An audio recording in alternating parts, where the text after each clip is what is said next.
Yeah, it took me a while too. I don't think I've ever been in this building.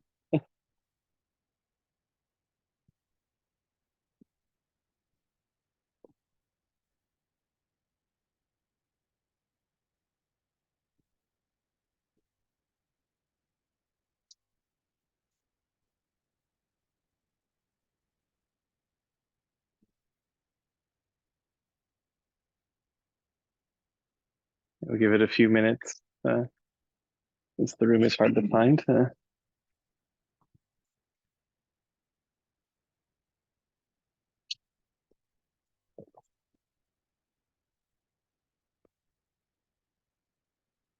it come up there too, on that screen? The slide? Oh, nice.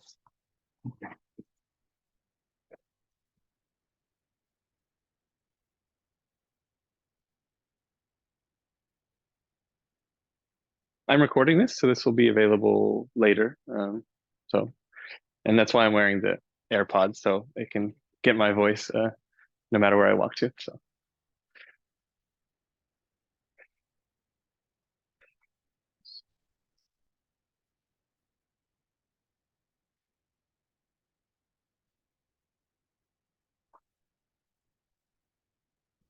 okay, maybe let's just start. Yeah, hi everyone. Thanks for coming out early this morning to hear about Bayesian deep learning. Excited. I was worried I'd show up and there'd be no one here, so that's I like the turnout. Um, yeah, so my name's Eric Nalisnick. I'm an assistant professor in the machine learning lab, and I do research on Bayesian deep learning and uncertainty quantification and deep learning in general. Um, maybe we can start out with some audience participation. Like, what does it mean to you to be Bayesian, or any dogmatic Bayesians in the room, or yeah, yeah, sure, yeah. And so when people draw this like frequentist Bayesian divide, what are people referring to then? Yeah. Yeah.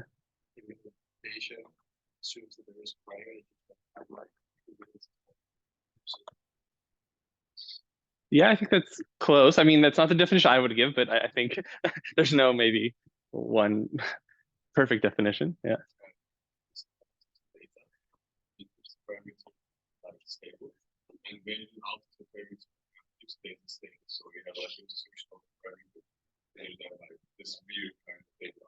Yeah, I think those two definitions combined like capture what I would say is like in Bayesianism, we start with the prior distribution. That is kind of our like seed randomness. We observe some data, which we assume to be relative, just constant. And then, we combine those two and get a posterior distribution on our beliefs, on our parameters usually.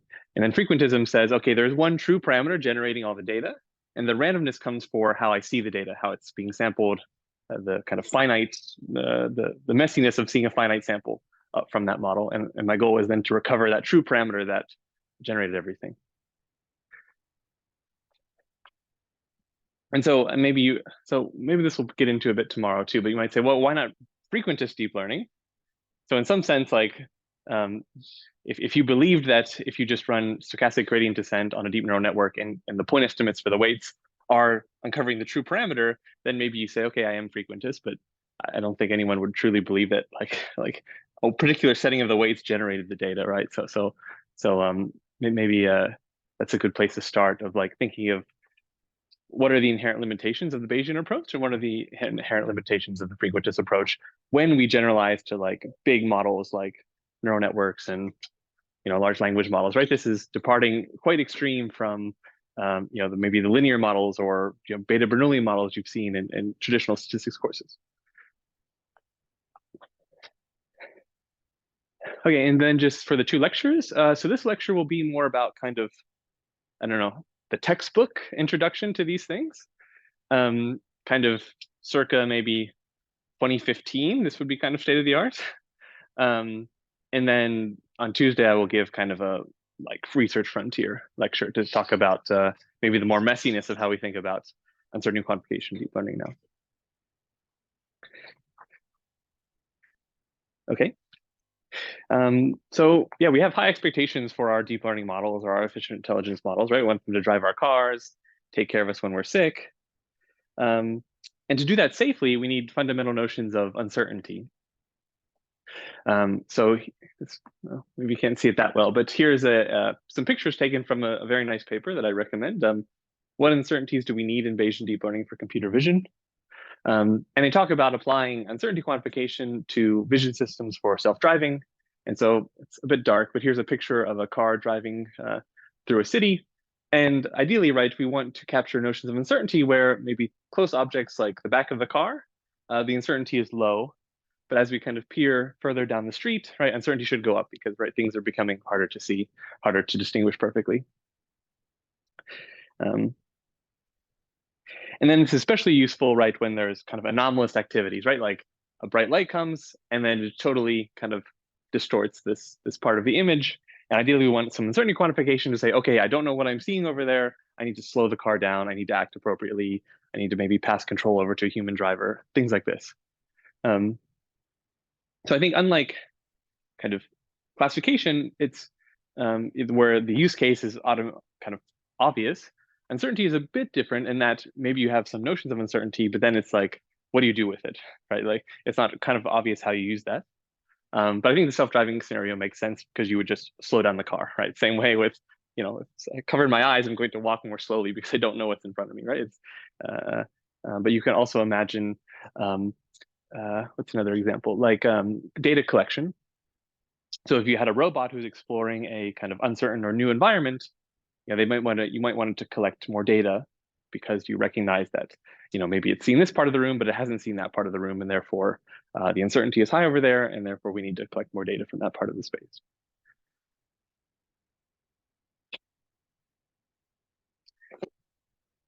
Yeah, and so that's, it's nice to think about these more grandiose motivations for robots and self-driving cars, but I think we can see the motivation even in very simple examples like MNIST. So you train a neural network on MNIST, and maybe you've seen this plot before, but this is from a 2017 ICML paper. Let's train on MNIST and then look at the softmax probabilities that come out of the model when we start to rotate the image. So we have a 3.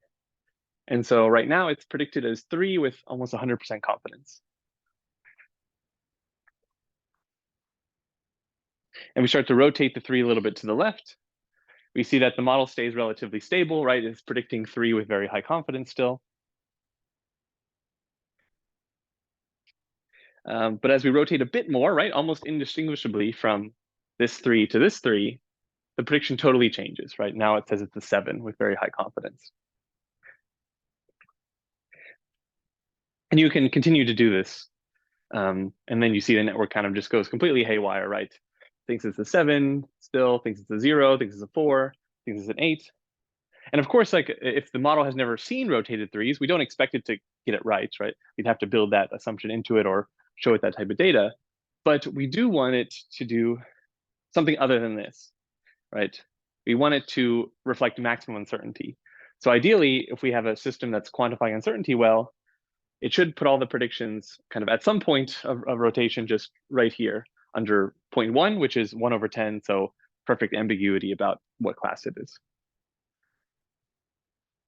And so this is an actual task that you will do in the tutorials. Like we'll actually rotate MNIST digits and then see how these probabilities and entropy and things change as the data is shifted like that.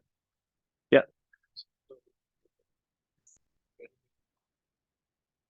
No, just at test time. Yeah. So if it was rotated at training time, hopefully this wouldn't happen or would happen. But yeah, it's more about as the test time data leaves or departs from what we saw at training time, can the model notice that, right? This model is not noticing that because it's saying, oh, this is a 4 with very high confidence, right? But it's really never seen this image before. Just the way it's like if I showed you a picture of some animal you've never seen before, hopefully you would say, I've never seen this before, not be like, oh, that's definitely a dog, right?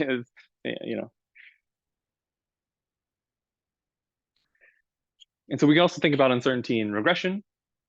So imagine we just have a 1D regression problem where the true function generates data as follows. If we just fit an MLP to that data, of course it fits the data well, but we see kind of where it hasn't seen data, of course, the same problem as we just talked about in the case of the image, it's never seen data there, so it's going to do something different, right, than the true function. And that's fine.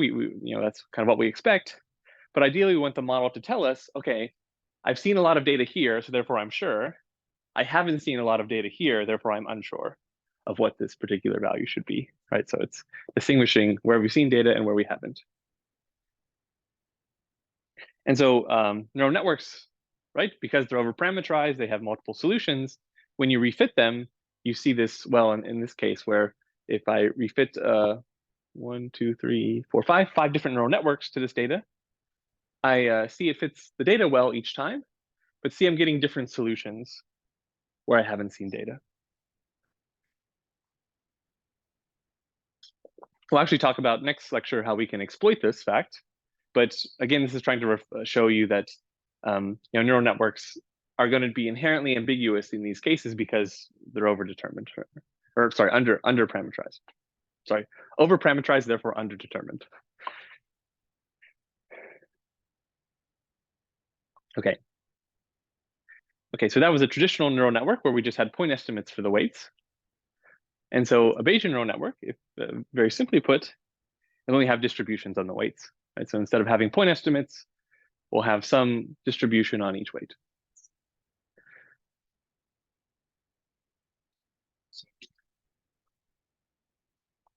We'll get to that. Yeah. Right now, it's you can do different things. We'll talk about that in a bit. But yeah, ideally, at test time, you want to integrate out these distributions to capture that notion of uncertainty. That integration is usually hard, and therefore we have to do some sort of sampling or approximations, as you say. But I'll talk about that a bit later. So for now, we'll assume. Oh, so yeah. So this is basically exactly what you're asking. Given this distribution on the weights, how would we use it at test time? So for new test points, y star and x star, how should we evaluate them given we have a Bayesian neural network or given we have some distribution on the weights? You want to integrate it out, right? You say, these are all the possible solutions I have. Therefore, I want to, marginalize them out, integrate them out. And therefore, you'd want to do this integration problem, ideally. And the capital D here is the training data. So really, I'm looking for the probability of the new label y, given the new test point x, and all the training data I've seen, where no parameters are now involved because I've summed over all my possible solutions. And when you do that well, you actually get this. So the green here is a predictive distribution from a Bayesian neural network. The dark green line, if you can see it well, is a predictive mean. But the thing we really care about is the uncertainty band. So these light green shows, I think, 2 standard deviations away from the mean.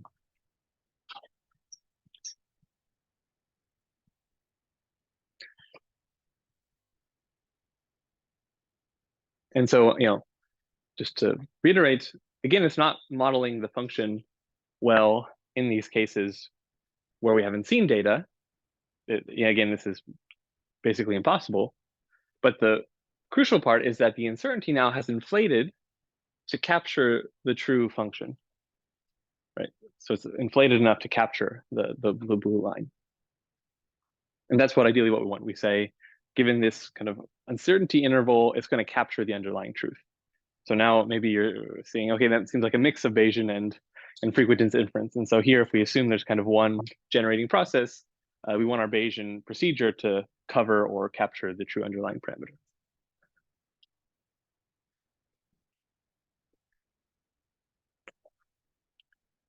Any questions about that? Yeah.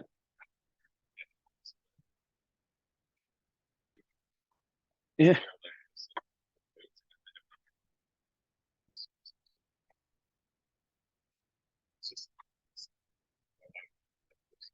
Yeah, you basically just described the research problem for Bayesian deep learning for the last 20 years.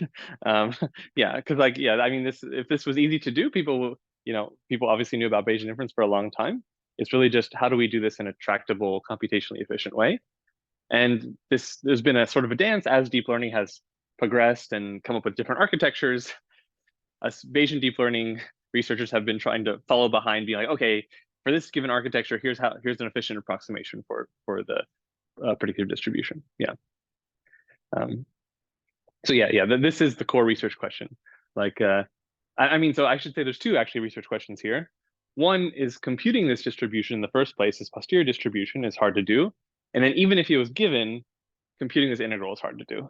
So there's really two hard problems here. But hopefully, I don't know. I find this image like very motivating or beautiful in some sense, because it's like, okay, this is the right thing to do if only we could do it.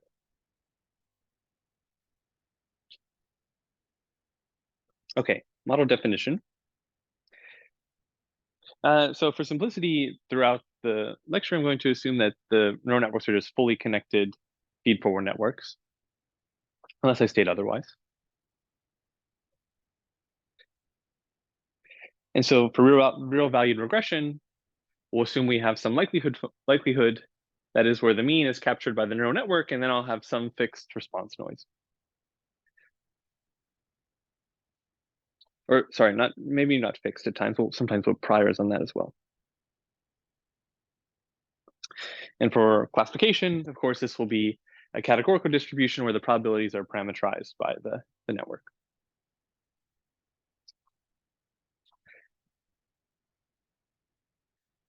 Yeah, and so in general, I'll write the data model or the observation model as P of y given x and all of the weights 1 through weight L.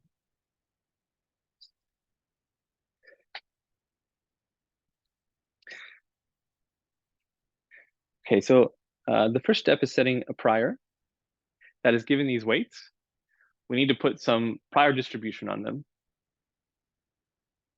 And the easiest way to do that, the easiest way you might think to start, is simply, let's just put a prior per weight.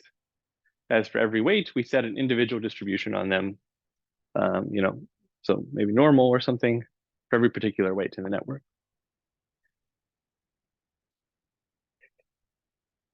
So yeah, there's a very simple prior that people often use.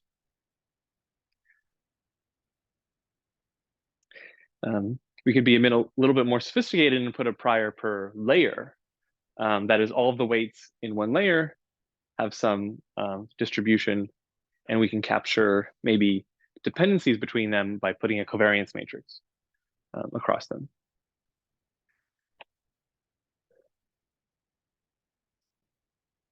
Can you think of maybe any kind of use cases or interesting cases why you might want to do this as opposed to the individual weights?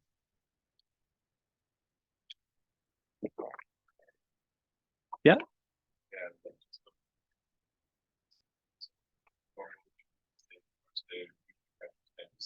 Mm-hmm.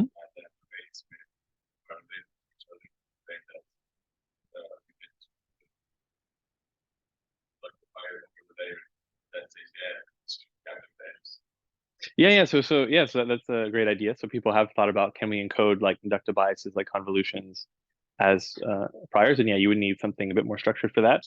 Or even maybe a bit more simply, like say you're just using tabular data and you know a few of the dimensions in the tabular data are correlated. Maybe you want to reflect that in the weights here if you have that prior knowledge. But of course, a lot of that prior knowledge is most readily available like at the input layer right near your data. Once you go deeper into the network in the middle, it might be harder to think of how we would put a joint weight, a joint prior, but I'll give an example later in the talk. Yeah, but as you can already see, maybe computation is getting a bit concerning here because, right, if we have a covariance matrix over all of the weights in a layer, it's going to, and the layer is size dl minus 1 dl, our covariance matrix is going to be size dl minus 1 plus dl squared. Well, it'll be a little less than that since we have symmetry in the covariance matrix, but you have this dl minus 1 plus dl squared matrix in the naive implementation. Then you might say, oh, why don't we just keep going further and put a joint prior over the weights? You could think about drawing all of your weights from some joint distribution. But as I've already alluded to, I mean, this is already going to be computationally hard, not usually done. So, right, if you want to just put a normal distribution like this, you're going to have total number of weights squared in your covariance matrix.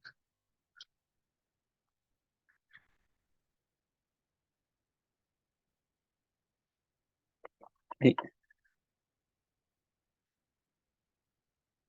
okay, I'm going to talk about more sophisticated priors in a bit, but anybody have any questions about just setting up a prior, these kind of first glance assumptions about setting up a prior? Yep.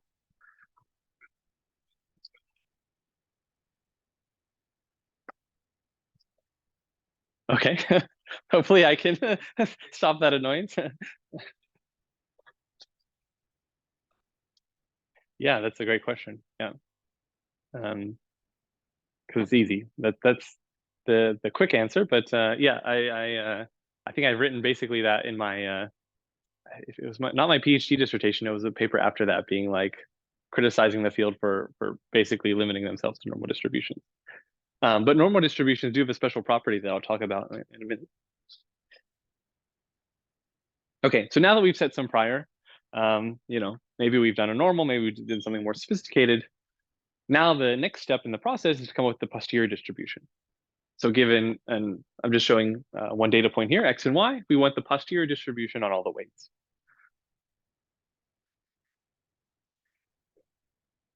And of course, here's our first appearance of Bayes' rule. Here I'm assuming the prior on the weights factorized over layers. So we have one prior for every layer that comes into a product. And then we have our likelihood that we defined before. Then of course, if we can compute this marginal likelihood, P of y given X, this quantity would give us our posterior. But if you recall before, I said there were two problems in computing that predictive distribution that we wanted. And computing the posterior is one of them because of this normalizing constant. Right, this normalizing constant, I probably have the equation next.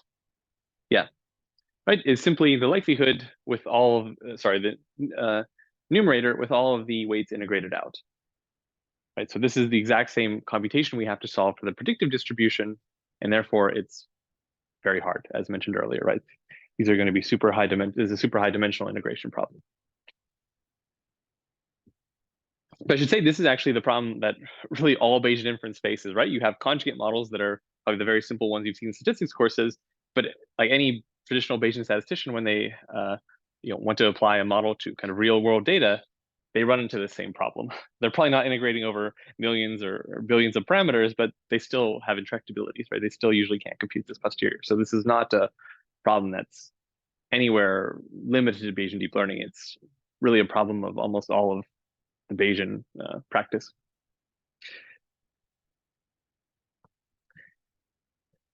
Okay. And then now, given we've computed this posterior, say we've done it well, I'm going to show you how to do that in a bit. We would take it and integrate out the weights again to give our predictive distribution. This is just what I showed before. Just with a little more detail this time. Yeah, and so here's the predictive distribution I showed before, and here is the particular model I used to get it. I hit it in a normal model where I actually put a gamma prior on the observation noise, sigma naught, and then I put a normal 0 sigma squared equals 5 prior on all the weights independently. So maybe that's I kind of criticized the normal distribution before, but maybe this figure might show you, okay, well, even though I had a very kind of simple and standard priors, I still got something that I think is quite good in this case. So in some ways, the kind of flexibility and computation of a neural network allows you to make up a bit for bad priors if you have enough data, as is the kind of Bayesian mechanism allows.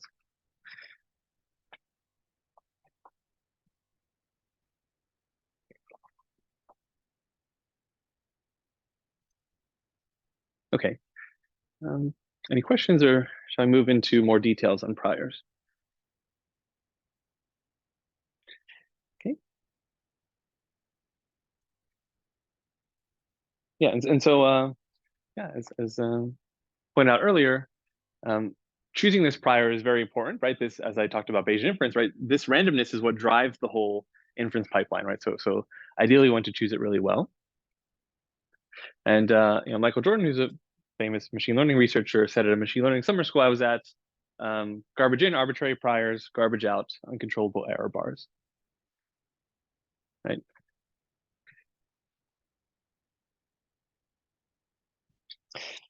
And so we talked about before putting independent normal priors on all the weights. And I said this has a special property, which I'll not talk about. So as shown by Radford Neal in the mid-90s, if you take a neural network and think about its infinite width limit, so just one hidden layer and just making it infinitely wide, it will eventually converges to what's known as a Gaussian process. How many people have seen Gaussian processes before? Okay, a few. If you haven't, don't worry. To sum up, they're basically just Bayesian non-parametric regression models that are extremely flexible and have an infinite dimensional prior.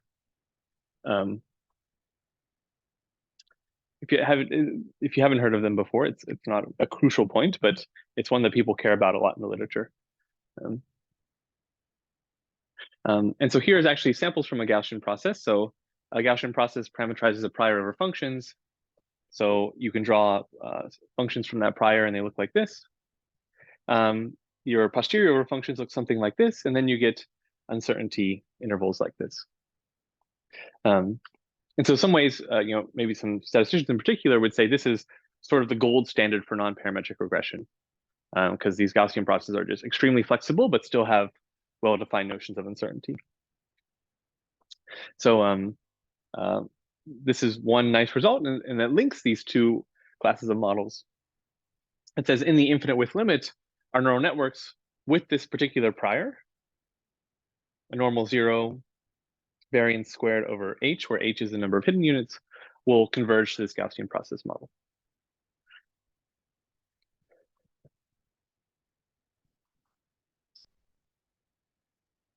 But one problem with this representation that I won't show the details of, but I'll just use a quote from a 1995 paper, is that these Gaussian process models, as you reach this limit, basically the feature learning aspect of neural networks goes away.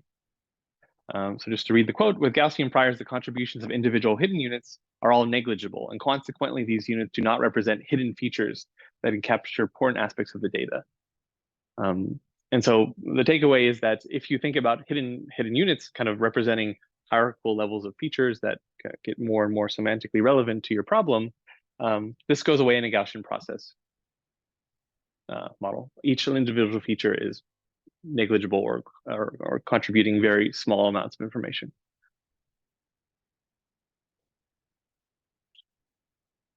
You might say, okay, well, who cares? This is maybe only a concern for theory.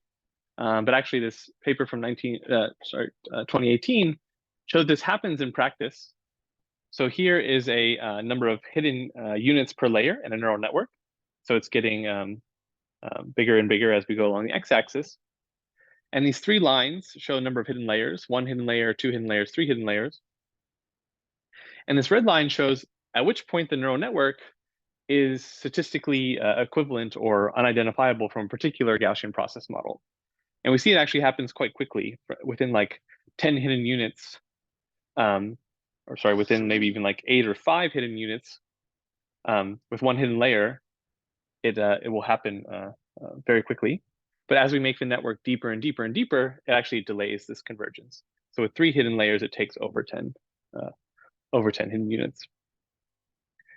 So this is something we worry about a bit when we implement these Bayesian neural networks, because if we want to keep this feature learning representation and we start making the model bigger and bigger and bigger and use the kind of stupid standard normal prior, this behavior is going to start to kick in quite quickly. And so this is another argument for better prior. Okay, any questions about that? I know I went through that quickly and with some kind of obscuring of the Gaussian process details, but the takeaway is that these models will converge to Gaussian process in the infinite width limit. This is theoretically known, but this paper kind of showed that this will actually happen quite quickly in practice. And so we need to, something we should be concerned about. Yeah, you had a question? Yeah. So basically, you can think about this as once you cross this red line, you worry about your feature learning abilities to start to go away. And so, right, this pretty picture we have of convolutional neural networks, right? They learn edges, they learn kind of, parts of faces, they learn faces, right? This might just start go away as we cross this red line. Therefore, this is and this happens in particular with normal priors. And so that's why if you're using a normal prior and and your network is relatively small, this behavior will kick in. But as we make it deeper, it will delay that onset. So that is maybe one thing we've why maybe another explanation why Bayesian deep networks are better, because it delays this convergence. Okay, yeah.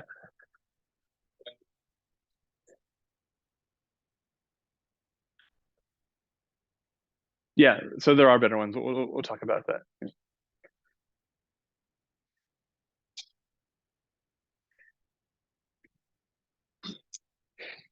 Yeah, so recall that the Gaussian process behavior was kicking in with individual normal priors, so independent normal priors. So you can already think like, okay, can we just break this behavior by putting a multivariate normal, right? So now instead of just having independently over weights, we have two weights and we'll put a joint distribution on them. Right, and of course, as we alluded to before, you can instantiate different covariance structures, different dependency structures um, um, um, that might be useful for informing your data.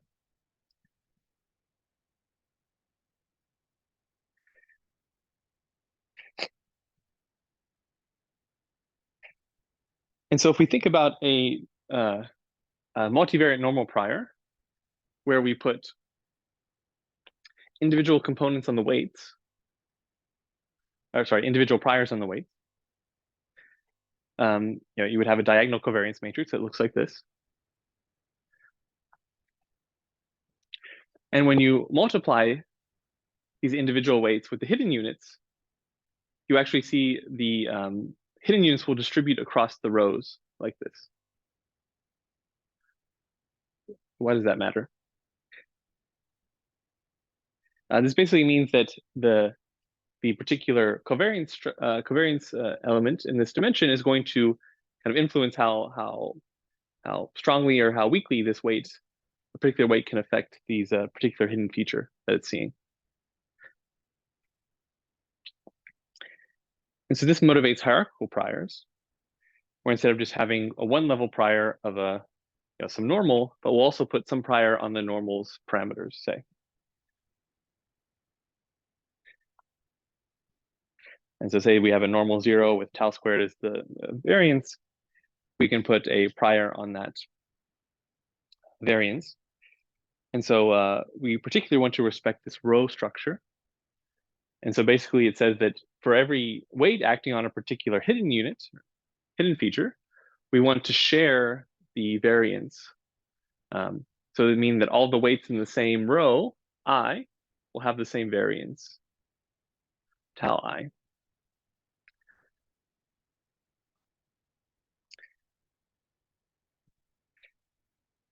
And so what happens is that if we do posterior inference over these scales, and we decide to shrink some scales or grow some scales, this will automatically make our feature selection kind of happen or more dramatic, right? Because it will say, use these features, downweight these features.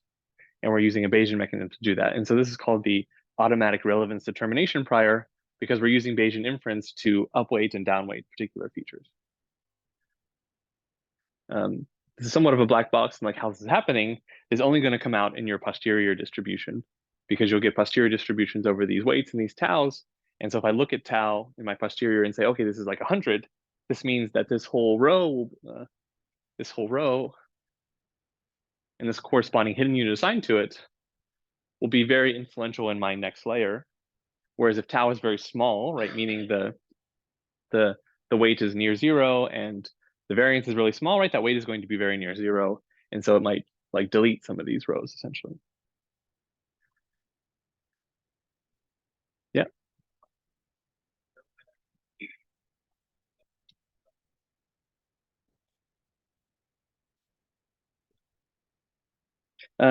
No, not for each. So this is a whole weight matrix. And so for each row of the matrix, we're going to have one variance. And maybe to emphasize this again, this was informed by the fact that for every row corresponds to one particular, this is a vector of hidden units, one particular row is going to correspond to one, get multiplied with one particular hidden unit. So we think of that hidden unit as a factor or a feature that we want to upweight and downweight. The scale of the corresponding weight attached to it gives us a mechanism to do that.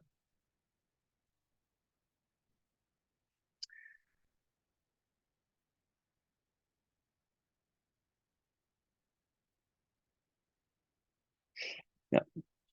Yeah, so this is called the automatic relevance determination prior because it's doing this, again, Bayesian inference is allowing for some form of feature selection that is much more informative than we would get in this Gaussian process limit. Right here, we're actually saying upweight certain hidden features, downweight others. And a simple normal prior will just not do this. Or do it well, I should say. But these hierarchical priors are also great ways to introduce heavy tails.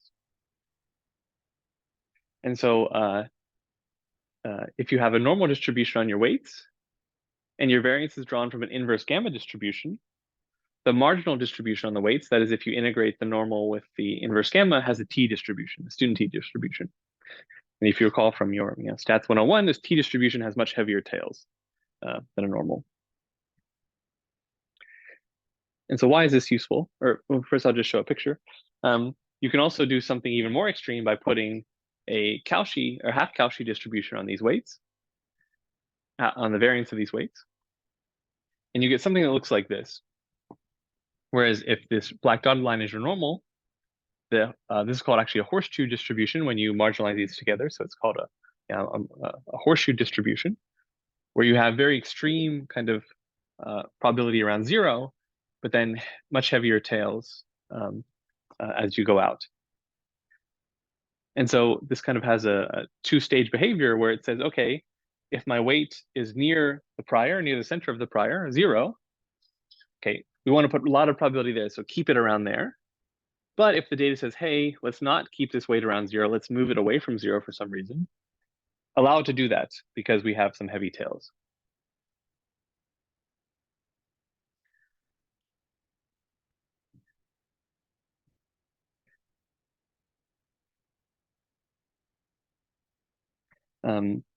And so why is this useful? So if we're worried about setting a prior that will limit us in some way, maybe like keep our weights too constrained and not allow us to upweight certain features enough, this horseshoe prior does a much better job of forgetting that bad regularization. And so here's just a simple simulation where the true value of the weight is on the x-axis, or sorry, the y we're observing, or kind of the value that the weight should be, is along the x-axis, and the y-axis is the posterior mean, so it's kind of our estimate for that weight. And ideally, we want this to be flat, right? We want to get the posterior mean to equal the value it should have. And a horseshoe prior allows it to match this line much better as we move away from the origin. But something like a Laplacian distribution will actually keep us restricted. And a normal distribution would be even worse. A normal distribution would be something like out here. Right. So in other words, these heavy tails allow us to be unrestricted if there is support in our data for that.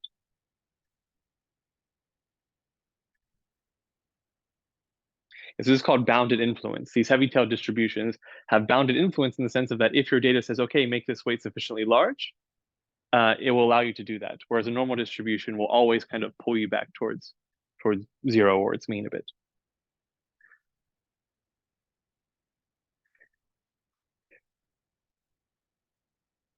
And so just to tie it all together to this Gaussian process behavior, a really nice thing about these heavy tail distributions is that they also don't converge to Gaussian processes, but rather they converge to something called jump processes, where if you think of this as the regression line that the neural network is modeling, you actually get these big jumps in the line as opposed to something much smoother that a Gaussian process would allow for. And you can think about when these jumps happen, these are kind of fundamental changes in how your hidden unit are representing the data. So it's kind of like a phase change or a significant change in kind of semantics for the neural network.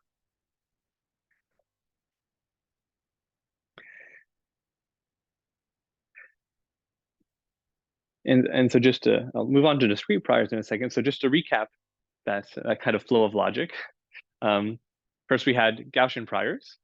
These might seem sensible, right? Gaussian distributions are nice and easy to use, but they have an infinite limit that corresponds to a Gaussian process that has diminished ability to learn hidden representations. Therefore, let's think of other priors. One way to construct other priors is simply to use normal distributions, but put priors on the normal, so hierarchical priors. And this is well motivated from this feature learning perspective because we can then control how much each hidden unit is upweighted or downweighted. And this is also nice from a theoretical point of view because we can kind of show this is the right behavior for feature learning, because when you take the infinite limit again for these hierarchical priors, you get non-Gaussian processes, you get a different process class altogether. And so that's the kind of theoretical justification, because you're not getting the Gaussian process limit anymore. For anytime I'm using in a practical scenario, like where I'm using a relatively small neural network of just a few layers and maybe like less than 200 or 300 hidden units, I always find the best performance with these type of priors. And I think, there's a paper from Google that they've trained much bigger neural networks with these priors, and also I think showed pretty kind of clearly better performance than just some naive Gaussian priors. So this has been validated practically as well. It's just people are a bit less willing to do it because now you have to do posterior inference over two variables, right? The weights and the variances usually.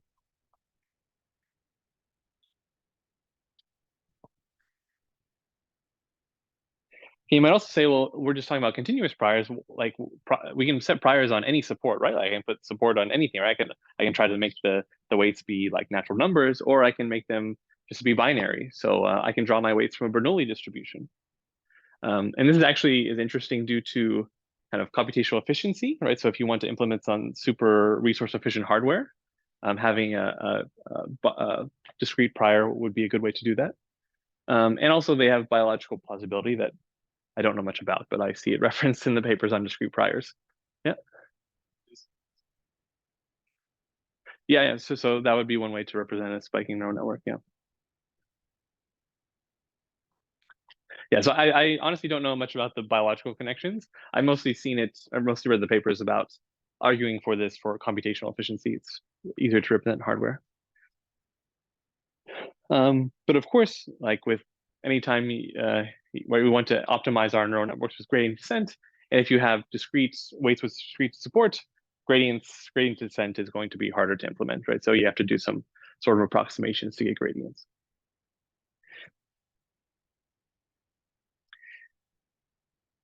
Okay. So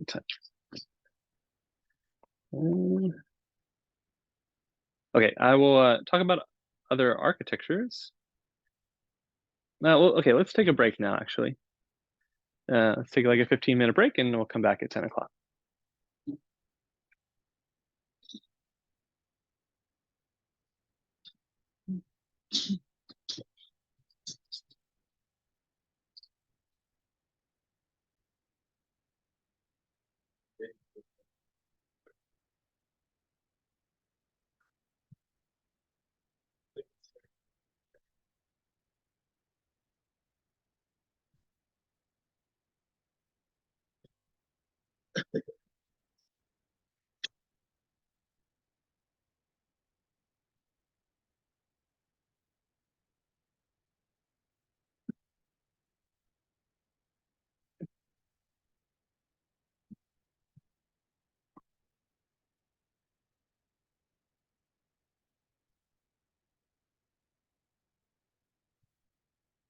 Okay, let's get started again.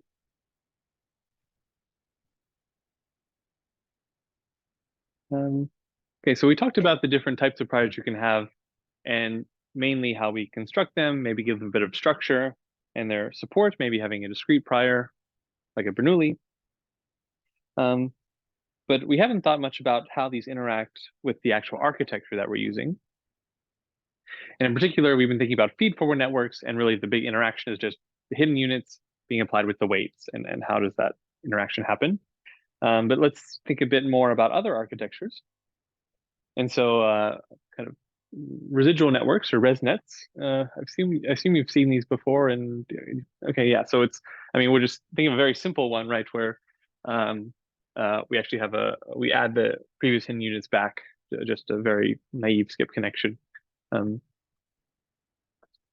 um, um, and we can think about how if we just change this architecture a little bit by adding the previous hidden units back into the computation, how this will affect the prior. And so before, we were thinking about how these weights interact with the hidden units, and we were thinking about how we might want to set these weights so that particular features are maybe shrunk to 0 or scaled up. But here, notice that these hidden units are not just interacting with these weights, but they can bypass the weights through the skip connection. So even if maybe you had some features that you wanted to downweight here, you could downweight them in the weight matrix here, but they would kind of leak through the skip connection.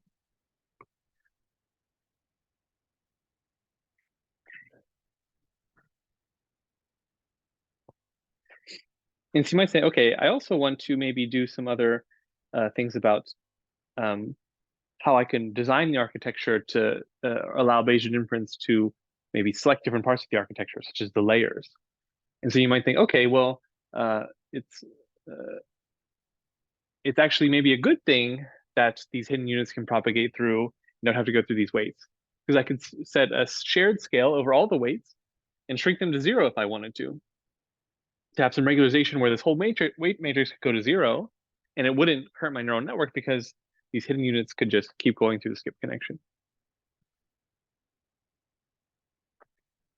And so to think about this in this full resonant architecture, if I allow Bayesian priors to shrink my weights to 0, it actually has the effect of controlling the effective depth of the network. Because, right, if I have a prior that encourages shrinkage, and Bayesian inference says, okay, get rid of this whole block of weights, it's okay because the hidden units can propagate along the skip connections. So then, again, to repeat myself, Bayesian inference is allowing us to kind of control and select the number of layers that we use.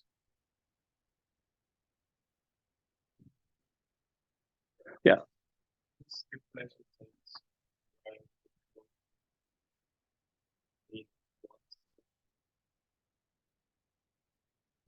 So maybe I should have wrote down how I'm assuming the skip connection is applied. So I'm assuming the hidden units at layer 1 equal the hidden units at the previous layer plus my nonlinear transformation.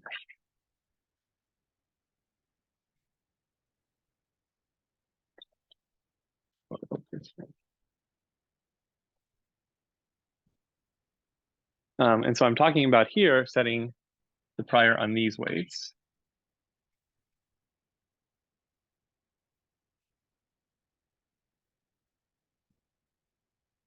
And so can you repeat your question again? Setting the...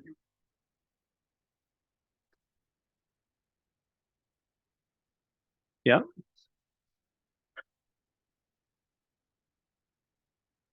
Okay, I think okay, if I understand how you're getting that, I think you're saying if I did something like this. So say these are drawn from normal 0, sigma squared. I add a 1 matrix to that. Then I would propagate this through. So this would be equal to, so that would change the prior to normal 0, 1 if I, but then I still don't think it's exactly equal because this would be inside the nonlinearity. Is that clear? Okay.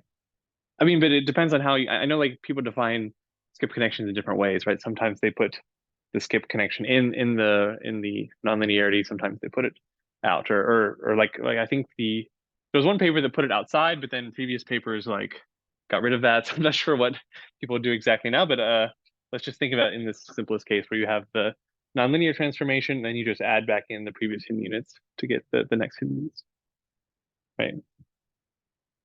And so to maybe show in math here what I'm saying in the slides, I'm saying if you set this prior on here to encourage shrinkage again, so something like,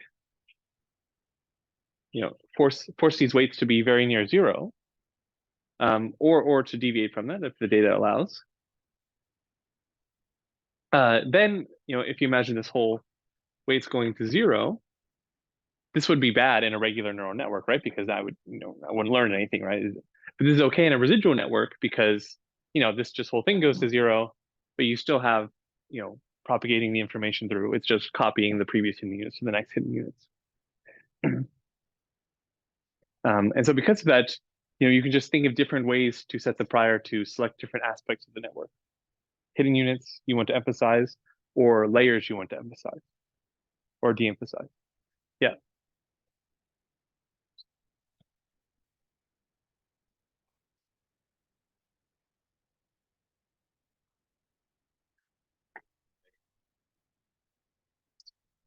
Exactly, yeah.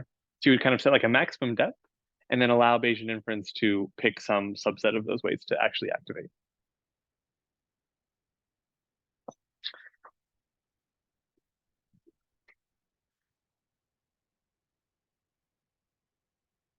Oh yeah, so if we wanted to combine these two ideas that I've talked about, so the selection on the hidden units and selection on the layers, this is the prior that I showed before with, I'm showing gamma here now, so a gamma on each layer, and then you can also add in the tau on each row.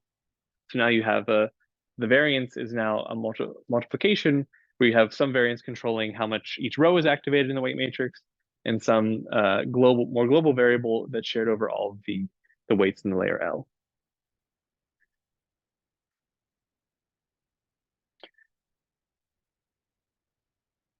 And so you can keep doing this and thinking about this logic for other architectures. So I'm not going to go as in detail on these, but convolutional neural networks, if you remember them well, you have different structures like your channel groups, right? You have maybe 3 channels, and then you have your whole filter group or filter bank. And you might want to set priors that group these together so that Bayesian inference can either kind of emphasize or de-emphasize whole aspects of this group.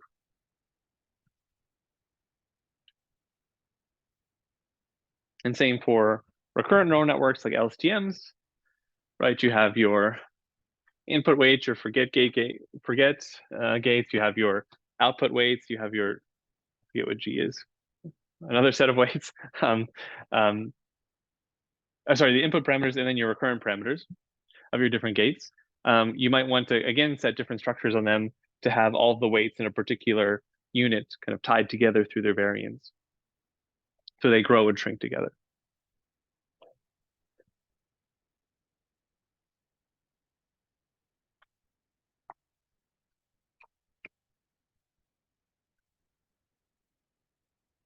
Okay, so I'm not showing you exactly how to set these, but the main takeaway is that if you have another type of architecture, you want to think about, okay, what are the groups of weights that are acting together in this architecture?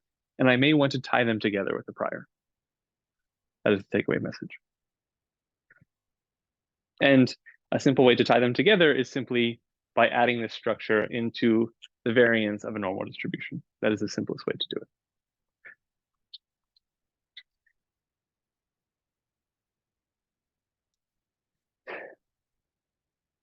Okay, so the last topic I want to talk about in the prior section is about tuning the prior. So you may say, okay, I set this prior, I think it's okay, but I actually want to tune it a bit on the data. And so maybe we have a prior on the weights, but I have some additional parameters, psi, that I want to tune. And so you might have heard this called empirical Bayes or type 2 maximum likelihood estimation. So how would you do this? Well, one, you could, the principled way to do it is through the marginal likelihood. So given our likelihood, P of y given x in the weights, and our prior on the weights with some tunable parameter psi, we actually want to marginalize out those weights to get the distribution P of y given x um, uh, conditioned on or as a function of these parameters psi. And so this is the distribution that then you would fit to maybe some auxiliary data, maybe the training set itself, to tune psi.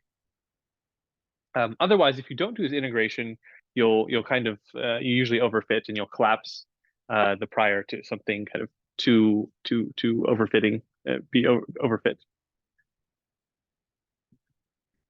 And you might say, okay, well, this seems hard again. I have this integral over the weights, and this seems like a high dimensional integral again. And yeah, this is hard to do because it's integration. And so I'll just refer you to some papers that have tried to do this scalably. So you can see this paper called Scalable Marginal Likelihood Estimation for Model Selection in Deep Learning. And here they're essentially just doing this, but they have some techniques to make this integration easier to compute.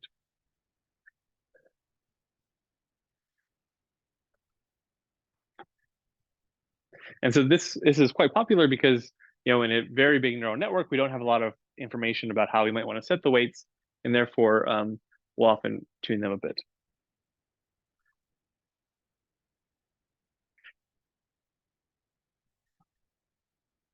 Okay, in summary, to summarize the priors part of the talk, normal priors, they're easy to implement. They correspond to Gaussian processes in the infinite limit.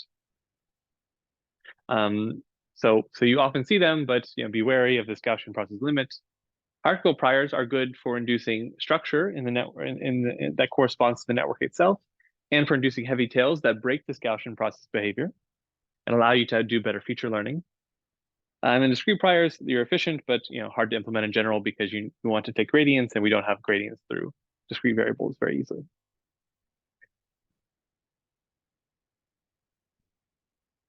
And so if you want to read more about priors, I'll just point you to some references. So here's a somewhat old work, but still relevant by a Herbert K.H. Lee, Priors for Neural Networks from 2004. I actually have a chapter in my PhD thesis, chapter 3, called Survey of Neural Network Priors from 2018. That's a bit more updated. And then Vincent Fortown has a paper from 2021 called Priors in Bayesian Deep Learning, a Review. And so that's the latest work that I know of that kind of summarizes all the different priors you could choose for Bayesian deep learning.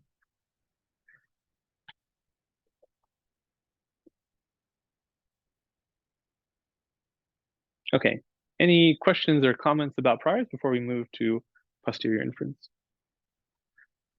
Yeah.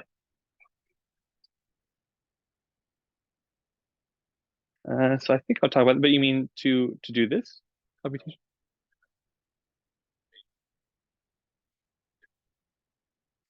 Yeah.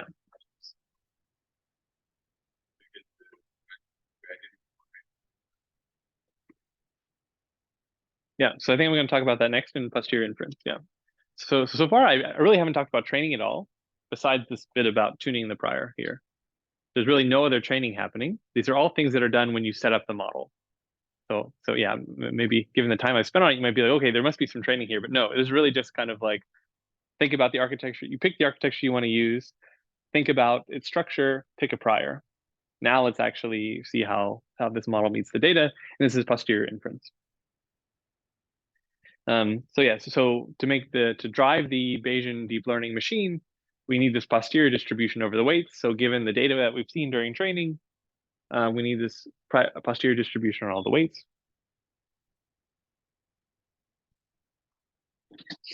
And so first thing that's a problem with this is this notion of identifiability. So in a regular model, say you have a beta Bernoulli model, like this coin flip parameter, it really has a strong interpretation, right? Like if you give you a particular Bernoulli model, you can say, okay, this is modeling like a fair coin because the Bernoulli parameter is 0.5. Right? We don't have that strong of information about what each parameter in the neural network means. And this causes problems for posterior inference. And so just as a simple example, if we had a kind of skip connection like neural network where we had two hidden units, and these hidden units were combined to produce a prediction Y, you can actually switch these weights here and switch the weights here to get an equivalent network.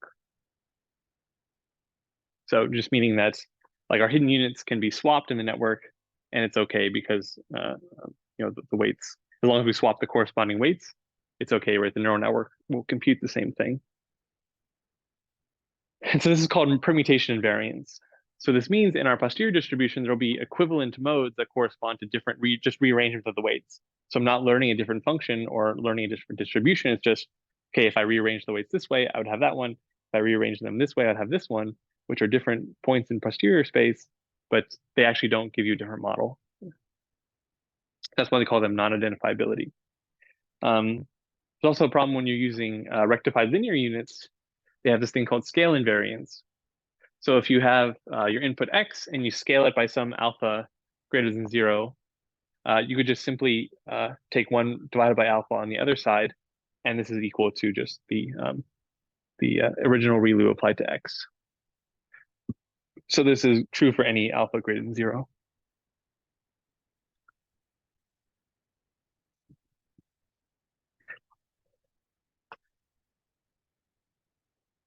So why do I say it? So to emphasize my point here, I'm bringing this up because not only is just posterior computation hard because of the integration problem, it's also hard because the weights are kind of slippery in the sense that we have just redundancies or equivalencies or symmetries in the posterior space that will just influence our posterior computations.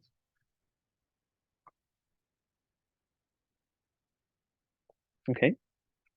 You might say, okay, is there any form of conjugacy here that we can exploit? So conjugacy is when you have a closed form posterior, meaning that you can actually get an exact expression for the posterior, right? This is, you've seen, again, like your Statistics 101 course, right? We know that the posterior for a beta Bernoulli model is, again, a beta with some parameters that are like pseudo functions of pseudo counts. We would ideally like to have that for neural networks, but because of all these nonlinear operations, this just breaks any form of closed form solution that we can arrive at, or write any clear solution that we can write down. The one exception, though, is in the last layer. So if you have a regression problem where you have a normal distribution as your observation model, it would look like this, right? Where you have -1/2 times sigma squared. Y, your label, minus the last hidden units times the last weights squared, plus some other terms, the normalization constant terms. And if you recall, like just the basic definition of linear regression, this is it, right? But instead of having your features x here, you have the last hidden units. So you can actually solve this exactly to get the posterior distribution on the weights here. So people do this for implementation sakes. It's so easy to implement. It's just like linear regression, but with like a nonlinear transformation for your features. And so people call this the neural linear model, because again, it's like a linear model, but instead of having the original features, you just have your neural network here generating your features. Yeah.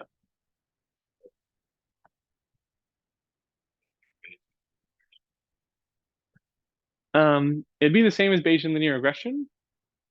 If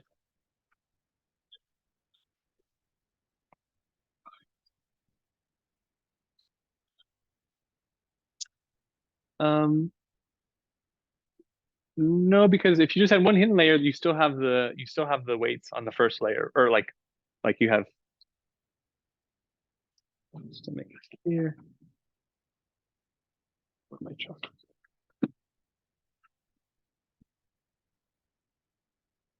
Right, like you have your X goes through W1 to produce H1, goes through W2 to generate your output, right? So I'm talking about this computation can be done exactly to get this posterior right here. So P W2 given X comma Y. That one we can do exactly because that's just like Bayesian linear regression. This one, if we have a nonlinearity here, this is going to stop our ability to, like, so again, any nonlinear activation like a ReLU or, sigmoid, this is going to prevent our ability to compute the posterior for W1.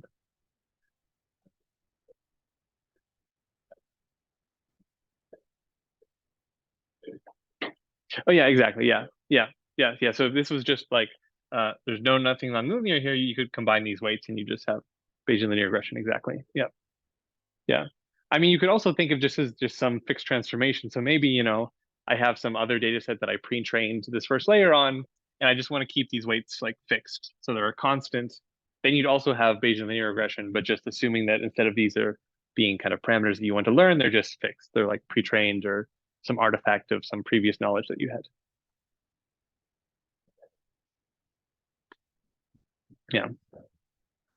So this is a lot of people in practice, like I know a lot of people who work in like industry who want to use Bayesian deep learning in some way to get some notions of uncertainty for their problem, but they don't have they have very strict like computational demands that they need to meet. Maybe they need to retrain models on a very regular basis. They often do things like this because you give the simplicity of a linear model, but you still have the power of a neural network to learn the features.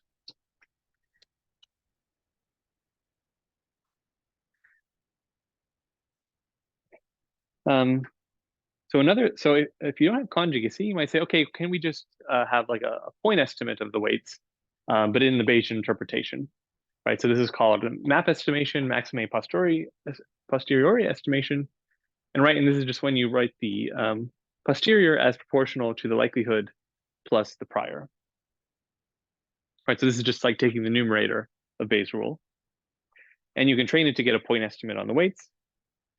And notice here that if you had normal priors, this term would just be kind of the like squared norm of the weights, which looks a lot like weight decay or L2 penalties. So this is another reason why people have historically justified the Gaussian prior, because they say, okay, well, if you look at the map estimate, it's just like you're doing like weight decay or ridge penalty, which is something that we often use that are kind of built into the software often. So yeah, so maybe, if you've used a weight decay penalty before, you've kind of done Bayesian deep learning. You just haven't really kind of done it in a very kind of simple, naive way by just finding point estimates for the weights. You haven't really propagated that uncertainty in the prior downstream into a rich posterior. But one kind of point of caution is that people often say, or maybe naively say, okay, I have this map estimate under this particular prior, therefore I've kind of represented some information from that prior. But a surprising fact is that if you look at the solutions you get under map estimation for a particular prior, but actually versus getting the full posterior distribution or the true posterior distribution, they often have very different properties. And so I'll just point you to this paper that I really like called On Bayesian Classification with Laplace Priors, and shows that if you use the Laplace prior as a map estimate for your map estimate, you get very sparse solutions, but you don't get those type of sparse solutions in your true posterior. So yeah, map estimates, while they seem related to Bayesian inference, are actually giving you often much different solutions.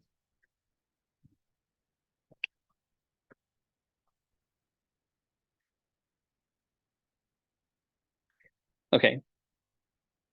So now we've covered kind of the naive things to do. We've thought about, can we compute actual closed form posteriors? No, except for the last set of weights. Can we compute maybe some point estimate or some deterministic loss like a map estimate? Maybe you could try that. It's equivalent to weight decay in some cases, so it's not necessarily a bad thing to do, but it's not really capturing the richness of the Bayesian procedure. So where do we go from here?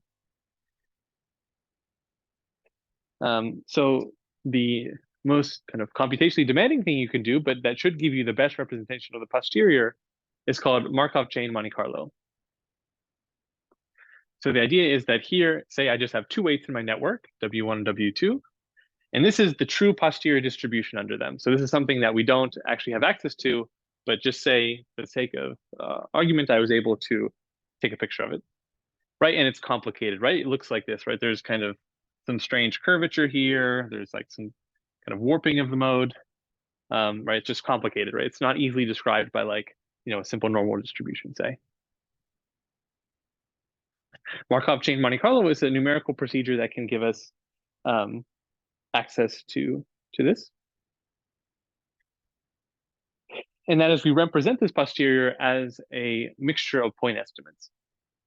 So that is, I'll have a bunch of different points of weights, and by thinking of them as like a mixture, it'll represent this full posterior.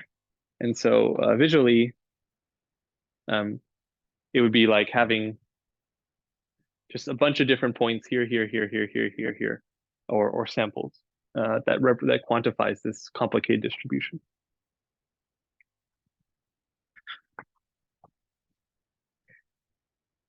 And so here is like Markov chain Monte Carlo was actually extremely simple. It works as follows.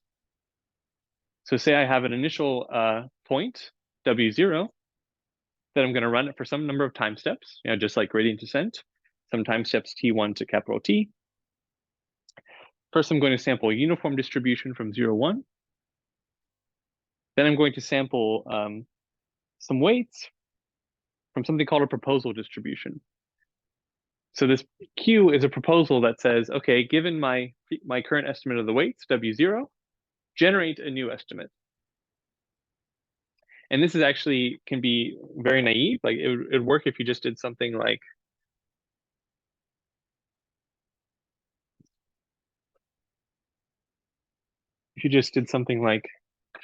Q W star given W E minus 1 equals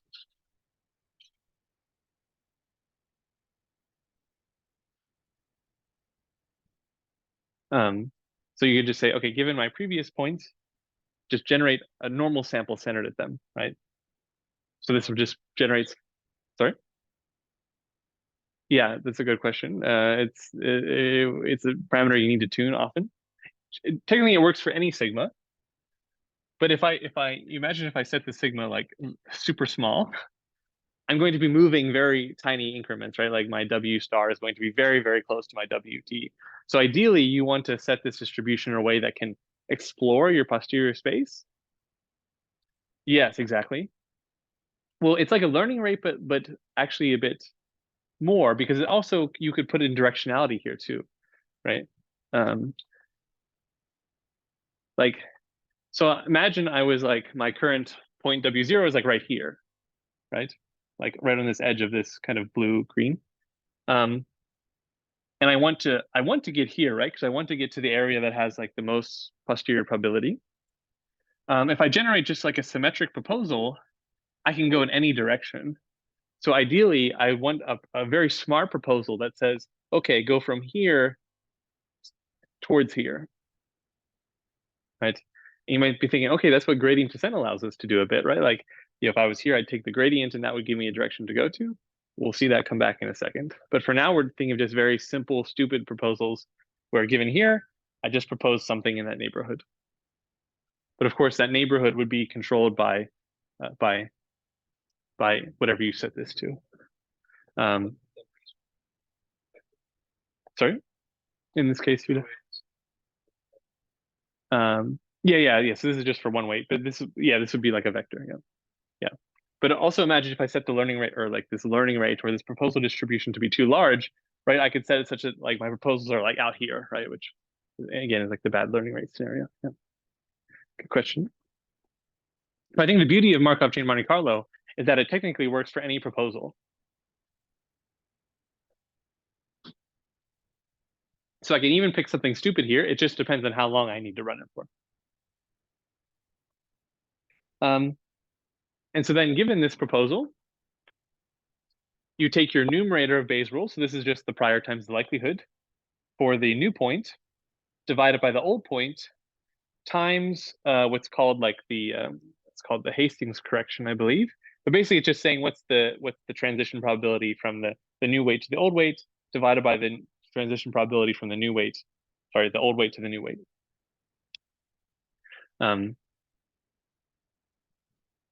And if this quantity here, if its minimum is less than the uniform, sorry, is greater than the uniform that you drew, then you accept the proposal.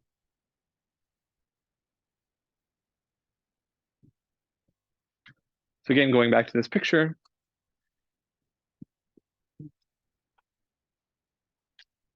if my first one was right here, I generate a proposal that's say right here, I would compute that ratio, and I would be looking at, okay, what is the posterior probability under this weight versus this weight? And because this is near the mode, this one's going to be higher, and therefore that ratio will be larger, closer to 1. And therefore, it's less likely that when I draw that uniform, that it will kind of beat that ratio. So again, it's kind of like this sample from a uniform is going to be kind of in a competition with this ratio. And as long as I'm making big jumps in my posterior probability, this ratio is going to be very near 1. And so it's very unlikely that my uniform will be, I will draw something actually greater than that ratio. That's how you know when you're kind of moving in the right direction. These ratios are very large, and therefore you keep accepting your proposals. But if I make a proposal that's kind of in the wrong direction, away from high posterior probability, this ratio will be small, and therefore will likely kind of lose in this competition to the uniform.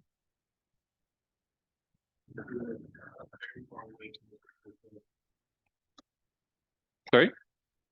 If you're very far away?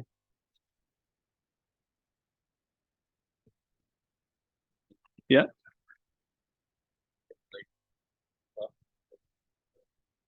Yeah, this would be very hard because you like say this is perfectly flat and you generate something and it's like exactly equal to where you were. This would be very bad, right? So yeah, so that's why and you know in high dimensions, right? So say you have billions of parameters, you're often going to find yourself in spots like this. That's why it's very important to have like a very efficient exploration strategy, which we'll get to in a second. So, yeah, yeah.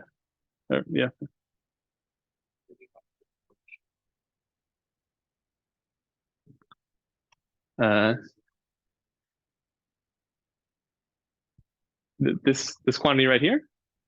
I believe now you're testing my memory, but I believe this is for if you have non-symmetric proposals, meaning that if you jump from t-1 to w star, if its probability is different than if you went back. So if the probability under w star to wt-1, if those would be different. But I think for something symmetric like a normal, I think that this correction would actually be, oh yeah, so actually you wouldn't need the correction in the normal case because the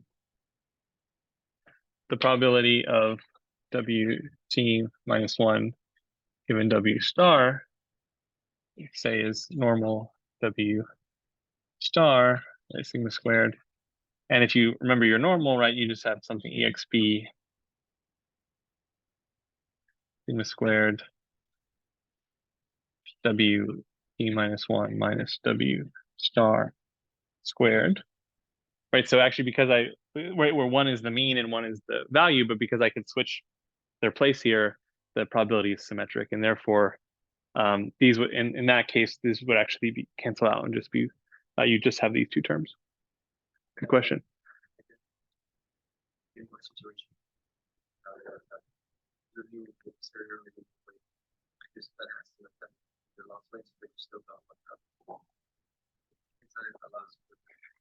Yeah.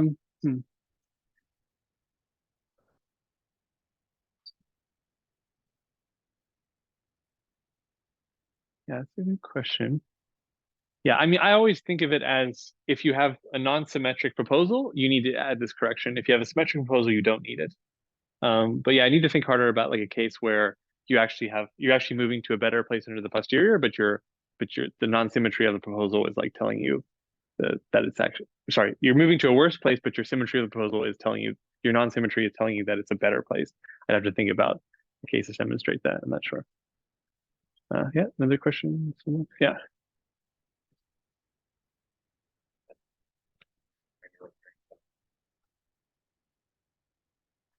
Yeah.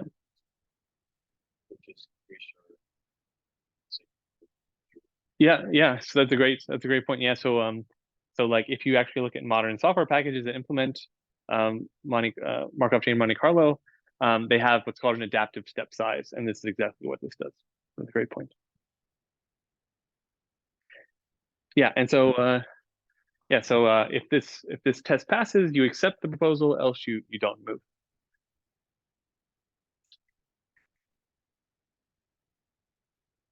Yeah. Okay. So that is a very naive implementation of Markov chain Monte Carlo. And if you implement this for a neural network, you'd be waiting a long time, a very long time, probably not a practical amount of time, unless it's like a very tiny network. And the reason is, as kind of already alluded to by your great questions, is in this proposal distribution, right? We need to have something smart that tells us, okay, given where we're at in our weights now, we need to move in a place that's better under the posterior. And we just kind of something like a normal, because normal like has no information about that. And so here is kind of the gold standard for Markov chain Monte Carlo, called Hamiltonian Monte Carlo. And there's a lot of like physics inspiration to this, because basically the physicists invented Markov chain or Monte Carlo techniques to evaluate like physics and science-based simulations. And we've kind of, and Bayesian inference, like statisticians kind of rediscovered it and started taking all their ideas in the 90s. So that's why it has this Hamiltonian Monte Carlo physics-inspired name. But the key point is here that we're going to generate proposals. So that W star that I showed before, we're going to generate them by something like this, by taking the gradient of our posterior. So this is right, PW given our observations. And because this is the gradient with respect to the weights and the denominator doesn't depend on the weights because we've marginalized it out, this is just the numerator, is equal to just the numerator of Bayes' rule. So it's just likelihood times prior, and this is something that we can compute. So we can actually compute this. Yeah, for the interest of time, I'm going to skip over this a bit, where basically you iterate these two steps, and this v vector is like a it has a velocity interpretation. But the main takeaway is that we're actually going to use gradient information to generate these proposals.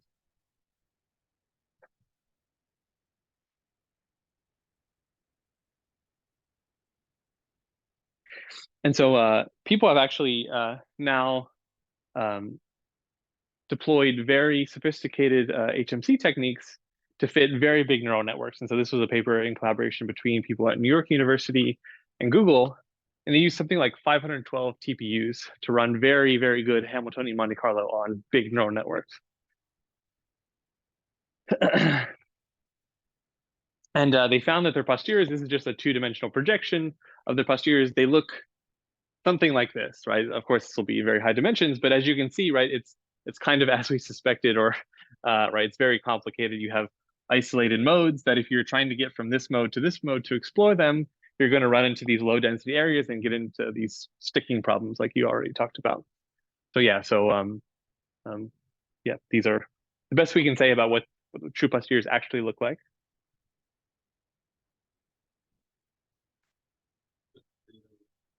They did on kind of standard benchmarks of like ImageNet, like CFAR benchmarks, things like that. So kind of taking all the usual computer vision ones. They might have done natural language too. I can't remember. Yeah. But luckily, even if you don't have 512 TPUs in your back in your bedroom or whatever, you can do something a bit in between Hamiltonian Monte Carlo. Sorry, a bit like a cheaper form of Hamiltonian Monte Carlo. So if you think about just running Hamiltonian Monte Carlo for one step, you have something like your initial weights plus two constants times the gradient of the log posterior. And what does this look like?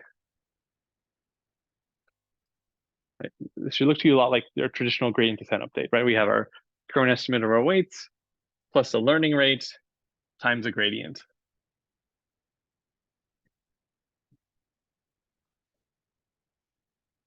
And so this is something called Langevin dynamics, which again has a very physically complex sounding name, but it's really just like stupid Hamiltonian Monte Carlo.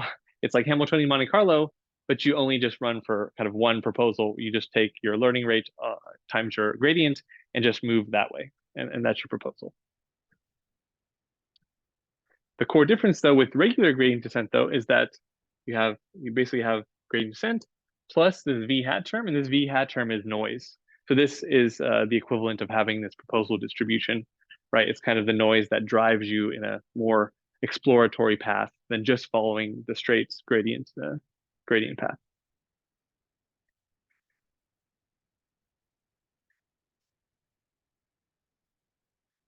Yeah, and so I mean, there's two ways to run it. Adjusted is just if you run this accept and reject proposal step, They call it unadjusted if you just always accept. Yeah.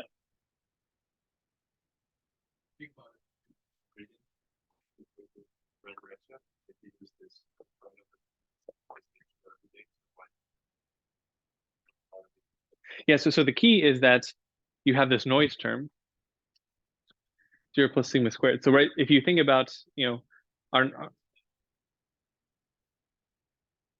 so this is all you do, right? You just take your gradient and add noise to it.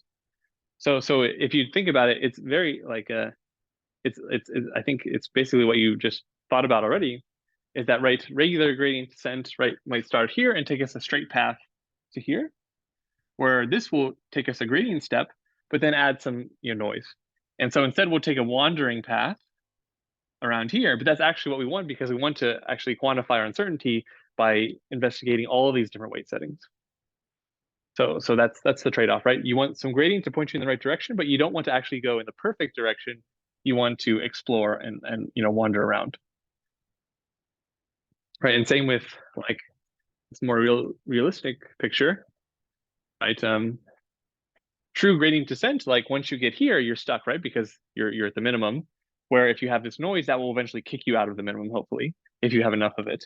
And so you can hopefully then maybe get to here then. Yep. Yep.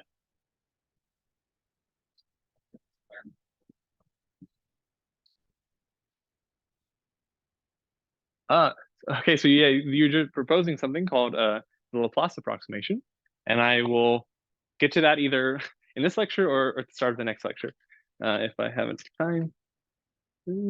Okay, we have like 2 minutes. So I don't think we'll get to the Laplace approximation today, but that's a great suggestion because it's actually something that people do.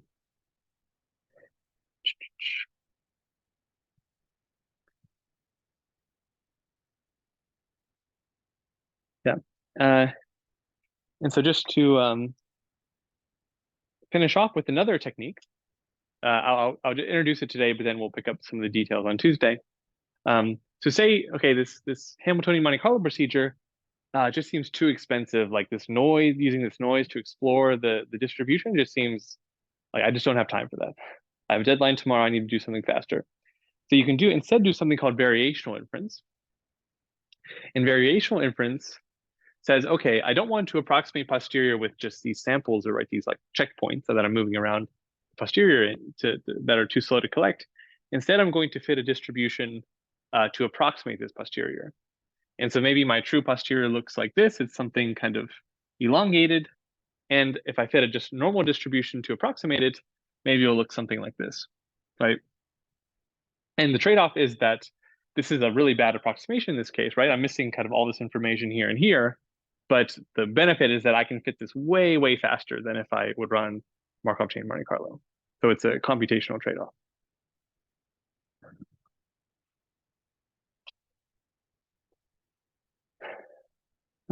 Okay, I'll leave these details until next week and just leave you off with that dichotomy. So just to recap this last part of the lecture, we talked about, okay, now that we have our prior and we have our likelihood, how do we actually train this thing? How do we actually fit it? And we talked about maybe some naive first thoughts of like, oh, actually, can you get a closed form solution for the posterior? No, only in the case of the last layer weights. Can you maybe train a map estimate? Maybe it's not a bad idea, but really it's not really capturing the true posterior. So given those two dead ends, can we think about the gold standard, and that's Hamiltonian Monte Carlo? Sorry, Markov chain Monte Carlo in general, with Hamiltonian Monte Carlo being the gold standard, and that you're actually using gradient information to hopefully quickly explore the posterior. But even that, right, can be quite slow, as we found out, right?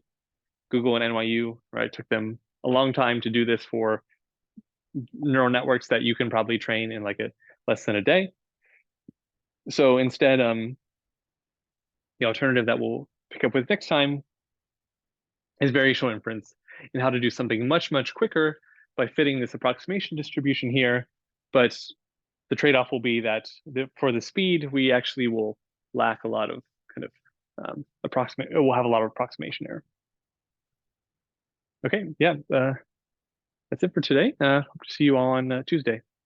Same time, same place, I believe. Yeah.